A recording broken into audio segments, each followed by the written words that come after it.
Scorpio, how are you? My name is Lauren B. Welcome to the Untitled Tarot. So I have laid out your spread today with the Tarot of Mystical Moments. And at the bottom of the deck, I see the Fool card. And I have this feeling, Scorpio, that you are moving from a time when you felt like the fool or you felt foolish into a time where you finally feel found, which is what I want to say, which is a really nice feeling. When I stepped into your reading, I also got this visual of a stingray. Stingrays for me kind of remind me of the King of Swords. It's the ability to kind of cut through a lot of emotional pressure or heaviness. They also talk a lot about maneuverability, being able to sort of find a way when typically there isn't one. We're starting off your reading with the Eight of Cups, and it feels like you're towing this very fine line. There's a little moon up at the top of this card, and it gives me this feeling that you are being pulled, Scorpio, a little bit into the unknown right now, a little bit into the darkness, which may be a little bit uncomfortable for you because you're being pulled into a place or into an energy that you are either unfamiliar with or you don't have a plan for. The thing is when you look at this card, there's all of these pairs. There's the butterflies and the dragonflies and these swans and these birds. And I actually see you sort of looking at these swans down here. And there is sort of this feeling that everyone has found their thing, Scorpio, except for you. Reminds me of, if you are single and all of your friends are getting married or having kids or getting promotions at work and you're kind of still in the same spot that you have been in for a really long time and you feel a little bit left out or feeling a little bit left behind. That's kind of what this feels like. Like everyone has found their thing or their person or their niche, their pairing, but like you're still kind of off on your own and like maybe you didn't plan for that. And now there is sort of this external force like the moon that is trying to like pull you forward into the unknown, into the darkness, and that can be like very uncomfortable for you. But there is also this feeling of nothing else has worked out so far. Nothing else is really like matching or like fitting you like a glove. So kind of like, what do you have to lose? The moon card actually comes up next. And so it feels like on the other side of the river bend, there is a thing. There is a presence. There is something that's waiting for you.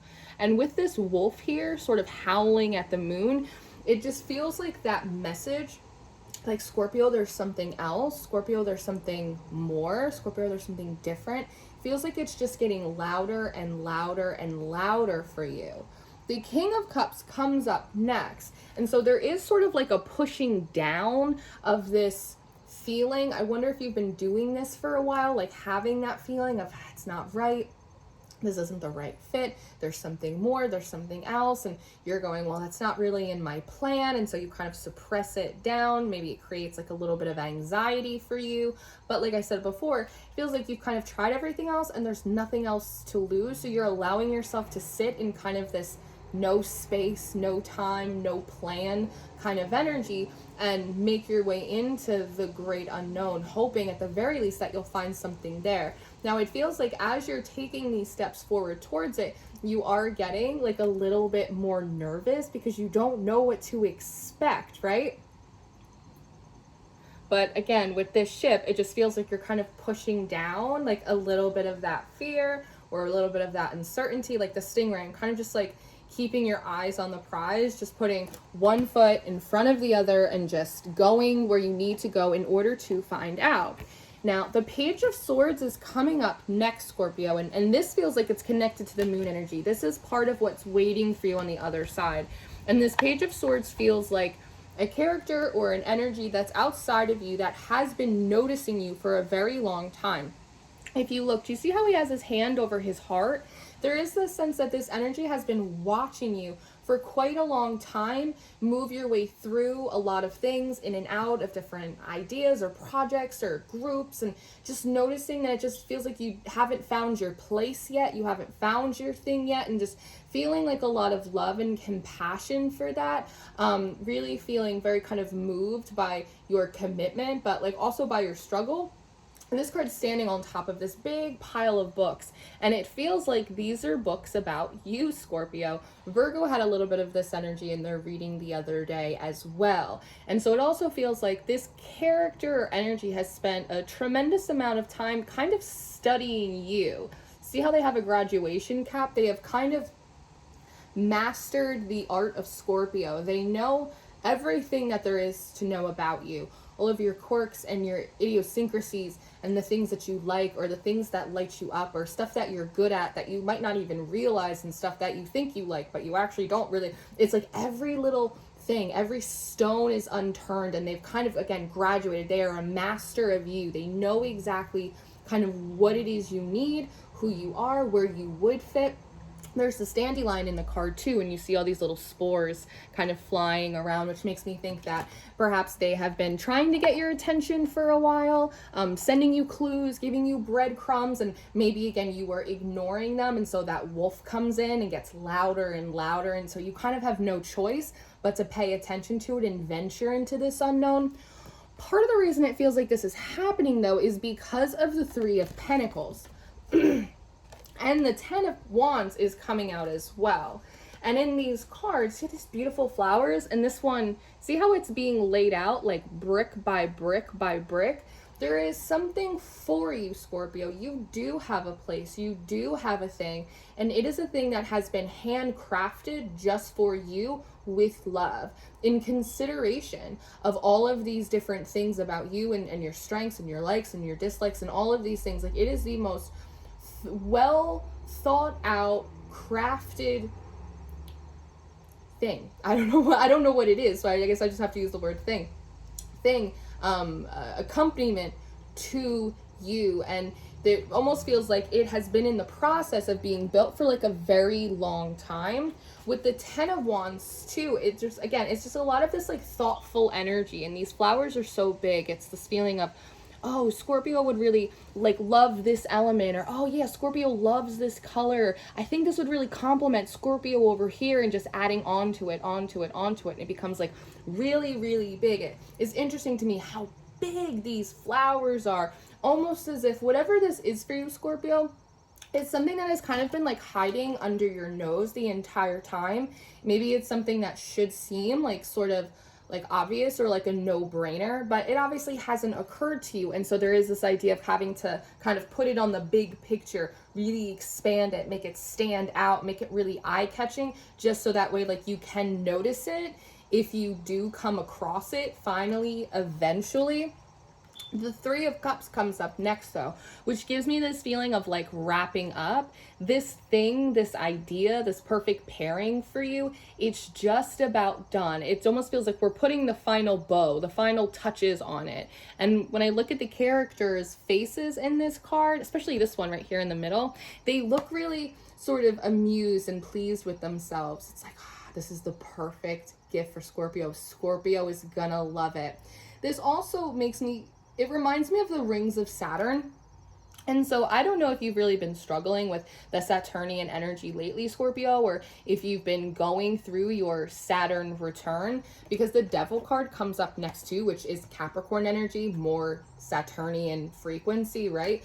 And so there's this idea about Scorpio that like you have put in like a tremendous amount of work. And if you're kind of looking at these two cards right here and going, why would the universe, like why would like anything put that much like delicate attention to detail like into me or into what might be good for me? It's sort of this reminder of like, Scorpio, it's just a return of like all of the really hard work that you have put in yourself, that, you know, maybe you have stopped and tried to pair up with all of these different characters because maybe they were beautiful, or it was a good idea, or it seemed like it made sense, and so you just kept plugging away, just working day in and day out. It's the Eight of Pentacles comes up next, and I want to say it's like this very disciplined Eight of Pentacles type of energy, and like that has been noted. Now, when I think about this Saturn energy, and when I look at this Devil, it reminds me of these two songs about the devil. And the one is this song called Free Fall by Rainbow Kitten Surprise, and there's this one line that goes, I called to the devil and the devil said, hey, why you been calling this late?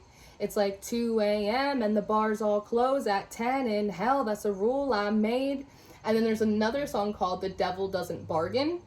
And so there's almost something here, Scorpio, about the fact that like up until this point, you have worked so hard and so diligently that like even the devil is letting you off the hook. Even the devil is like, why are you calling me? And like the devil doesn't bargain.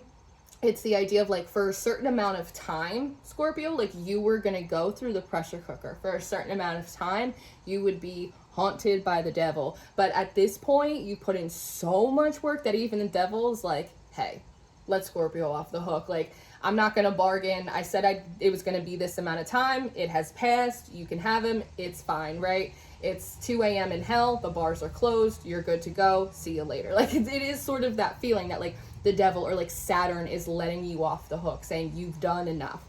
Go forward, my wayward son. Because the Eight of Pentacles comes up next, too, right? So, again, and I feel like this character in the devil is like looking back at you, like really acknowledging all of the work that you've done. But what's interesting is the fact that like in this Eight of Pentacles, you are spending all of this time crafting like this gorgeous and this beautiful butterfly, perhaps one of many. And when I look in this card, there are these beautiful butterflies and these dragonflies and these birds and these swans, but like you're a ladybug. And so there is also kind of like this deep compassion for the fact that like you have been spending so much time perfecting and working on something, being really disciplined about like creating something that like maybe like isn't you, maybe it's not you because you're not a butterfly, like you're a ladybug. And even this devil card, it's a mushroom, but it has these spots on it a little bit like the ladybug as well. And so there is something about like Saturn energy or devil energy even looking at you and going, you know what, Scorpio reminds me a little bit of myself in this sense of like they're like a dog with a bone. Once you have it, it's like you're gonna see it through, right? Devil energy can be really positive in that aspect, you know, like it doesn't give up. And like even from Saturn or the devil, it's like you're kind of getting kudos for that. And it is time to kind of be let off the hook and finally be guided into the thing that really is for you. And so I see you again sort of walking around that river's bend and coming up to a point or a place in time where you can actually receive that. And that's where this Hermit card comes up next. And so it feels like you finally come to sort of like the entry point, maybe like where the Page of Swords is sitting. But the thing is that it feels like you get there, you hit that point in time, you come to that place, and it feels like nothing's really happening. It's like you're sitting there, you have your like little fishing rod and all of these boats are going past. It's sort of like business as usual. I thought I was being led into the great unknown. I thought there was something that was for me, like again, something perfectly crafted for me, and now I'm here and everything just seems like a regular day. It just seems business as usual. Where's my ship? Where's my ship? I'm confused right now, but the Page of Cups comes up next. And so there is sort of this idea that you're kind of just hanging out in this place or in this space, a little bit confused, and you're just passing the time, having a cup of coffee, a cup of tea, and this little fish pops out of your cup and gives you this message that says, Scorpio, you are in the right place. It's not the right time though. It's still daylight. What do you mean it's still daylight? And it reminds me of the movie The Northman. I watched it yesterday for the first time, and Alexander Skarsgård, I think his name is, he has this big fancy sword, but it can only be unsheathed at night. And that's what this sort of reminds me of, this little fish while you're sitting here waiting, just kind of watching the day go by, going, no, Scorpio, you are in the right place, but it's still too early. You have to wait until nightfall. This thing can only be unsheathed or unshown or showed to you in the darkness, because the High Priestess comes up next. And so there is this message of Scorpio, your ship is coming in, your ship is here, but you will only be able to perceive it under the cloak of moonlight. The Knight of Pentacles comes up to follow that too, and this card always feels like traveling under the cloak of darkness, or traveling with like an invisibility cloak, because the horse in this card is made up of leaves and petals, which is the same thing as the ground and the background. And so there is something about this coming. It is here, Scorpio. Your ship is coming. Your ship, as a matter of fact, is here, but it can only be revealed to you under the cloak of night. It's invisible to you in the daylight. And so obviously the question is why? And the Tower comes out. And so there's something, see how it's daylight in here? There's something about Scorpio. The thing that is for you, the place for you, whatever it is that's kind of being perfectly crafted for you, it is kind of wonderful. It is amazing. And if it was shown to you in the broad daylight, like everyone would be able to see it. And if that was the case, as soon as someone, like it's just for you, and if someone else were to see it, as soon as they got their hands on it, we would kind of have to implode it. We would have to implode it. It's like if someone were to break into a vault and the vault would immediately flood, so that way the intruder couldn't get access to all of the important information or the objects that were inside it, right? Like the precious goods, whatever it is. There's something about that if it is revealed to you under the cloak of darkness, it will safeguard it, right? Because the King of Swords, that stingray energy, comes up next. And so there is this idea of strategy. Scorpio, you are in the right place. You cannot see it right now because it's still daylight. You have to wait for night to fall so you can actually perceive it. If we showed it to you right this second, other people would find it, and as soon as they got their mitts on it, almost as like a fail-safe, that it would recognize it's not for them, and it would kind of just implode and go away because it's just for you. It's an aspect of strategy. Because it almost makes me wonder, like, maybe that's happened to you before, Scorpio. Like, maybe there have been times when, like, you had a really good idea, or something fit like a glove, or something felt really good, and, like, it was really obvious, and, like, maybe someone took it from you. They got their grubby little mitts on it, and then it was no good anymore, and, like, you couldn't partake in it. And so, like, maybe this is a way of also, like, ensuring that, like, you actually get it this time. That's part of the strategy, because the Six of Wands comes up next, and here's another, like, one of these little flowers, and it's the idea of making sure that you are, like, it's just you, and, like, you're in just the right position, so that way you can really, like, hit the bullseye, like, hit the mark here. And maybe the right position is also sort of like a frame of mind, right? Going into the unknown, sort of leaving behind, like, previous plans or previous preconceived notions of sorts, right? Because once you're in that frame of mind, once, you know, darkness does come down and we get you to kind of hit that bullseye, it's like using your fingerprint to unlock something, and then the King of Pentacles comes out. So it is the idea of sort of like unlocking the safe or unlocking the vault. And in there is sort of like all of this bounty. It's all of these things that are perfect for you, that belong to you, that are a good fit for you. There's a lot of strength and fortitude in this card as well. So they're not things that can be, like, sort of easily taken at all. The Knight of Wands comes up next, and so it feels like you kind of sit in this Hermit card, right, until night falls. And when that happens, there's sort of this big push that you're being asked to make, like, Scorpio, jump in, throw yourself into the bullseye, hop through the ring of fire. Something else that I noticed too is that this King of Pentacles and this Knight of Wands, it's underneath the Hermit and the Page of Cups. And so there is sort of this combination of the experiential wisdom that you have, but also with, like, this fresh breath of spontaneity or possibility that this Page of Cups has. It's like the wisdom of all of your experiences, but also like a fresh beginner's mind. Again, it's like that Eight of Cups of, I have nothing else to lose, why not? Again, kind of moving back into this full moment. And when you seemingly kind of jump through, this could also be a little bit meditation as well. The Judgment card comes out. So there is this feeling of, like, you get it, something clicks, it's like it's downloaded into your mind, you can see it now, right? Night has come, the fires are lit, and now you can see the thing for you that maybe should have been obvious but wasn't the whole time. And it almost feels like with this Judgment, there's like this big announcement. It's like Scorpio did it, Scorpio figured it out, Scorpio has it in hand. And then the Empress card comes up next. And I like this Empress card because you're sitting on top of all of these flowers, right, that we were talking about before, which kind of comes through today a little bit like a hen sitting on top of her eggs, almost like a nest egg.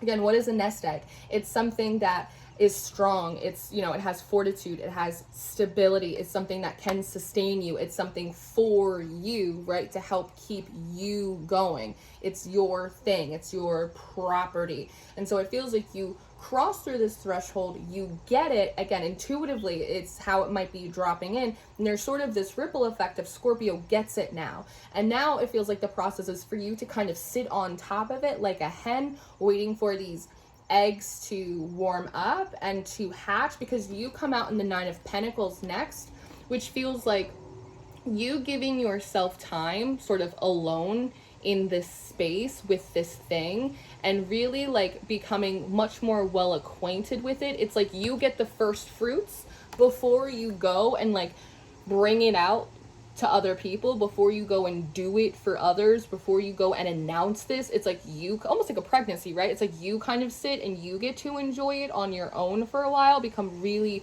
comfortable and acquainted in it. From the 9 to the Queen too, there also is this feeling of you sort of maturing into it, because whatever it is kind of big. There is a lot involved in it. It is beautiful. It is glorious. It's perfect for you. But it's bigger than what you maybe were expecting. So there also is like a little bit of time required for you to not just, again, acclimate yourself to it, but also kind of grow into it in a way that you feel really comfortable and confident bringing it out to the rest of the world, right? And then the last card in your reading is this Magician's card. So again, really harnessing on the fact that once it clicks for you, you go, that's it. That's my thing. That's my pair. That's my glove. That's perfect for me. Thank you. I can't believe I didn't recognize that before. You just kind of want to sit and bask in it for a while, really sort of grow into it, and then move into the Magician card, which is figuring out how you want to use it, what you want to do with it, where do you want to bring it, who do you want to show it off to, that type of thing. But what I really like in this card too is that you have this swan in your lap, and so there's sort of like this gleeful energy of like, I did it, I have it, like I figured out what my thing is, like I figured out my niche, I know what it is now. Like, this is so much fun. And it's like, it's so much more fun for you than the other things that you were doing or trying before. And that in and of itself has sort of like this sparkle of magic. And I like that you have the wand in your hand, because it just talks a lot about being able to like really clearly direct your magic without like interference or without challenge. And so I love all of this. I absolutely love all of this. Feels like you are figuring it out. You're taking your time with it, and then you move forward like really confidently in it. So as I said before, it goes from a time when you were feeling kind of lost or sort of foolish to a time where you feel very much found, Scorpio.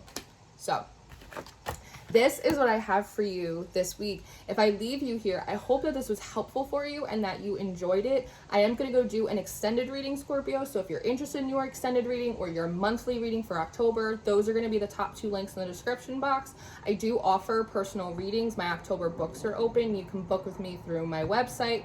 The link is down below. And I always encourage you guys to check out Patreon. We have all of the extendeds, all of the monthlies. I run a mystery school. I run a tarot school over there. We do separate readings for the week and the weekend. We have a lot of fun. So if you're interested in that, all of that information is down for you below. I love you so much. Congratulations on finding your thing. And I'll see you next time. Goodbye.